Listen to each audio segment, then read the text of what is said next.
ஒரு 2 மாசத்துக்கு முன்னாடி 6 மணிக்கு டைம் ஃபுல்லாவே வந்து இருட்டான மாரி ஆயிரும். ஆனா, இப்ப இன்னும் சூரிய பகவான் இருக்காருங்க. சரி அவரு இருந்தா இருந்துட்டு போட்டும் நம்ம வேலைய நம்ம செய்வோம் அப்படின்னு சொல்லிட்டு கர்டைன் எல்லாம் ஃபுல்லா இறக்கி விட்டுட்டு எல்லா ரூமுக்கும் லைட் போட்டு விட்டுட்டேன்.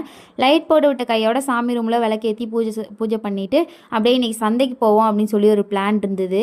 இந்த பட்டை போடலைன்னா நம்ம டேவே வந்து கம்ப்ளீட் ஆன மாரி இருக்காதுங்க. அப்படியே சந்தைக்கு போயிட்டு காய்கறிலாம் வாங்கிட்டு வீட்டுக்கு வந்தா, தம்பி வந்து இன்னைக்கு ஒரு வேலை பண்ணியிருக்கான். அது என்ன வேலைன்னு மறக்காம கீழ கமெண்ட்ல சொல்லுங்க. பாப்போம் யார் யார் கரெக்ட்டா சொல்றீங்கன்னு சொல்லிட்டு.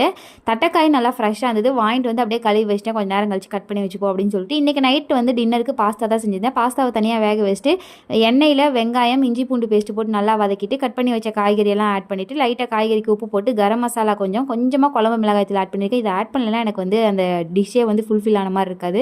கொஞ்சமாக மேகி மசாலா இதை வேணும்னா போட்டுக்கோங்க, இல்லைனா ஸ்கிப் பண்ணிக்கலாம். நம்ம வேக வச்ச பாஸ்தாவை போட்டு ஒரு கலர் கலரி கொஞ்சமாக மிளகுத்தூள் போட்டு இறக்குனா சூப்பரான பாஸ்தா ரெடி. அப்படியே காய்கறிலாம் கட் பண்ணி வச்சுட்டு போய் படுத்துட்டோம். வீடியோ பிடிச்சா லைக் பண்ணி சப்ஸ்கிரைப் பண்ணுங்கள். தேங்க்ஸ் ஃபார் வாட்சிங்.